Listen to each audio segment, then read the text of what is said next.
Chào mừng các bạn đã đến với hướng dẫn chơi của Lifeboat. Ở trong trò chơi này, người chơi sẽ cố gắng giải cứu những cái thuyền viên của mình đến hòn đảo. Nhưng không may thay, đã có một số chiếc thuyền bị rò rỉ. Những người chơi sẽ nhận được điểm chiến thắng với mỗi thuyền viên và tất nhiên là cả đội trưởng của hải tặc. Và ai là người có nhiều điểm chiến thắng nhất sẽ trở thành người thắng cuộc. Trò chơi này chúng ta có thể chơi được từ 3 đến 7 người. Và mình sẽ setup cho 4 người bởi vì trong luật ghi thế. Khá là hay khi mà luật chơi của chúng ta ghi sẵn là cho 4 người chơi luôn. Và mình chỉ cần phải làm theo thôi, chứ còn không phải mường tượng ra là cái ví dụ này dành cho bao nhiêu người chơi nữa. Đầu tiên thì chúng ta có một cái bàn như thế này, nó khá là rộng. Và cái khung của mình thì không đủ cao nên là nó sẽ mất một phần.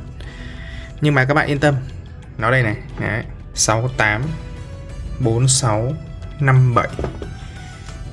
Và các bạn có thể nhìn rõ được phần 57 và 46 nha. Còn phần 68 thì mình xin phép là trong video này có thể sẽ không xuất hiện, nhưng mà mình sẽ giải thích về nó khi mà nhắc đến. Mỗi người chơi sẽ chọn màu sắc. Đây, chúng ta có chọn màu nha. Mình sẽ ví dụ, mình sẽ lấy màu trắng này, màu xám này, và màu cam. Đồng thời thì chúng ta sẽ lấy cả thuyền viên luôn.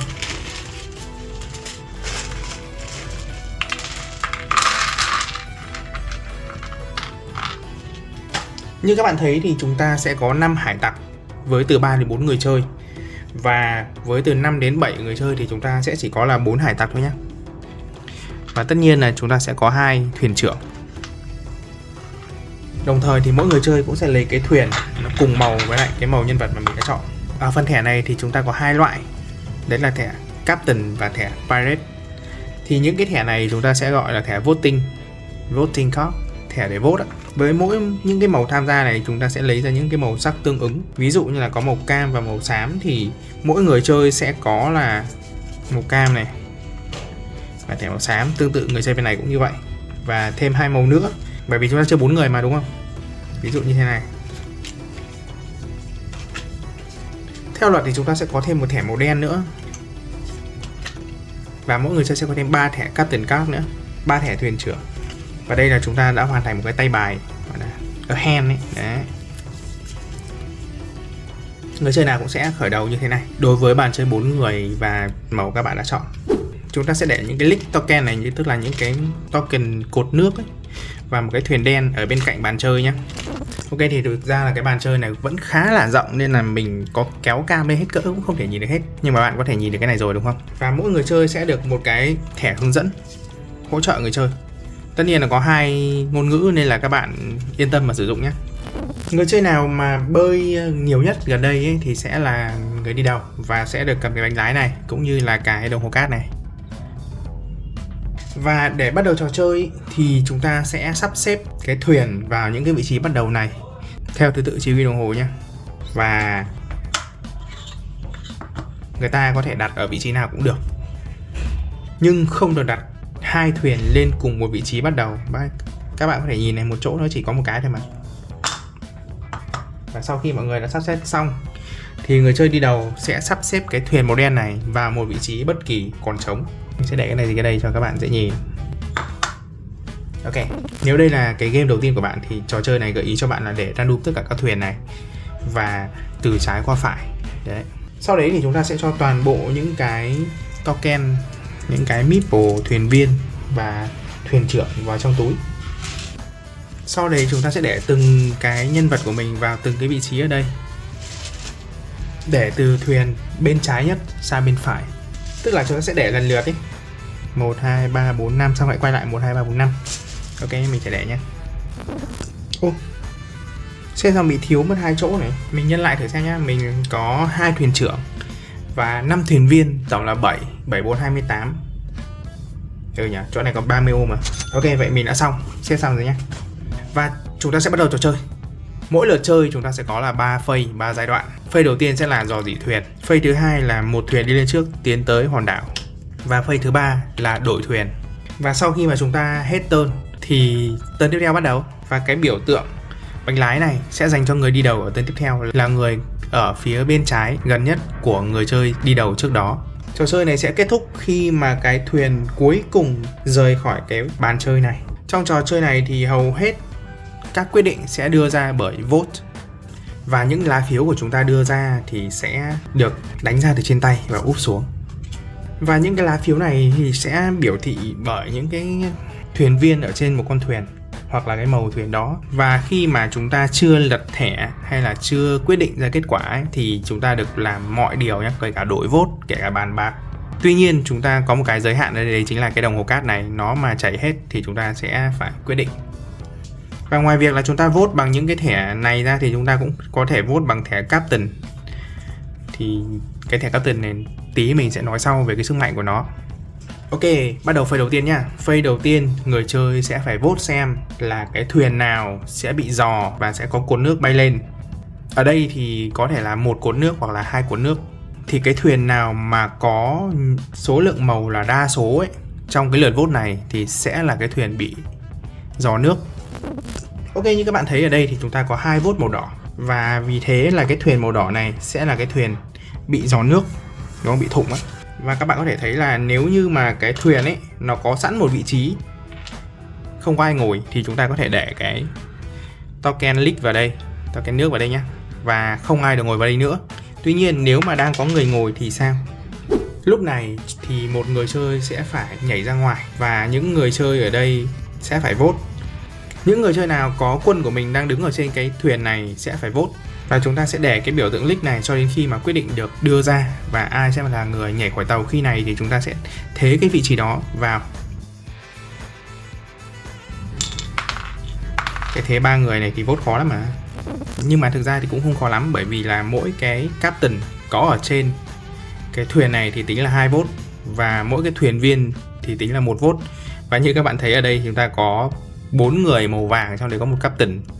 Vậy là nếu mà vote là có 5 vote thì đẩy ai ra khỏi tàu cũng được luôn á. Ví dụ mình đẩy cái người màu xám ra khỏi tàu đi và để nước vào. Và chúng ta có một lưu ý nhỏ, đấy chính là nếu mà trên tàu có cả thuyền trưởng và hải tặc thì nếu mà người đấy bị vote, bị đẩy khỏi tàu ấy, thì chúng ta sẽ ưu tiên là đẩy hải tặc trước, bởi vì là thuyền trưởng thông minh hơn. Đấy, nên là thuyền trưởng sẽ là người đẩy cuối ha. Và cái người mà nhảy khỏi tàu này thì theo mình thấy là cũng không biết là nhảy đi đâu, nên là mình cứ để tạm xuống nước nha. Và khi một chiếc thuyền có nhiều lỗ thủng hơn số lượng người đang ngồi trên đó thì chiếc thuyền sẽ chìm. Phase thứ hai thì chúng ta sẽ vote xem cái thuyền nào sẽ là cái thuyền đi trước. Đấy, và chúng ta lại vote thôi, lại mở ra những cái vote. Thì khi này cái thuyền nào mà được nhiều vote nhất thì sẽ được đi lên một bước. Tuy nhiên nếu nó có ít nhất một cái phần nước nó đục từ dưới lên như thế này thì cái thuyền được đi 2 bước, bởi vì sắp chìm đến nơi rồi mà, vội chứ. Thì khi mà cái thuyền nó đến được bến, tức là đến được cái hòn đảo này thì những cái token nhân vật của chúng ta sẽ để lên đây. Và cái thuyền này chúng ta sẽ để bên cạnh cái bàn chơi. Những cái thuyền đến sau chúng ta cũng sẽ để vào bên cạnh, nhưng mà để ra phía sau của cái thuyền đấy, để chúng ta kiểu biết thứ tự cái thuyền nào về trước. Và khi có một cái thuyền nó đi 2 bước về phía trước thì ở lượt tiếp theo sẽ có 2 lỗ thủng ở trên 2 thuyền, tức là mỗi thuyền có một lỗ. Và ở trong cái lượt vote thủng thuyền tiếp theo ấy thì cái thuyền được vote nhiều nhất và cái thuyền được vote nhiều thứ hai sẽ được tặng cho mỗi thuyền một lỗ thủng. Và nếu mà hòa ấy thì cái người chơi mà là người đi đầu của cái lượt đó sẽ là người quyết định xem thuyền nào thủng. Quyền lực người đi đầu đó. Có một cái ví dụ chẳng hạn như chúng ta có 5 cái thuyền này và chúng ta có 4 cái vote. Chúng ta vote cho mỗi thuyền 1 vote và có một thuyền sẽ là không vote, đúng không? Ví dụ thuyền đen này đi. Thì cái người đi đầu này sẽ chọn một trong những cái thuyền được vote hóa, tức là một trong 4 cái là cái thuyền bị thủng đầu tiên. Và cái thuyền còn lại là cái thuyền không có vote ấy, là cái thuyền có lượng vote nhiều thứ hai, nó sẽ là cái thuyền thủng thứ hai. Đó, thú vị chưa? Và sau đó thì chúng ta sẽ đến phase thứ 3 là chuyển thuyền. Thì chúng ta sẽ bắt đầu với cái người đi đầu này. Theo chỉ huy đồng hồ, mỗi người chơi sẽ loại bỏ một thuyền viên ra khỏi một chiếc thuyền. Nếu một người chơi có thuyền viên không thể rời khỏi thuyền thì thuyền viên đó phải ở lại. Và chúng ta sẽ để ra đằng sau nhé. Nhưng mà mình đang ví dụ nên mình để đằng trước cho các bạn dễ nhìn.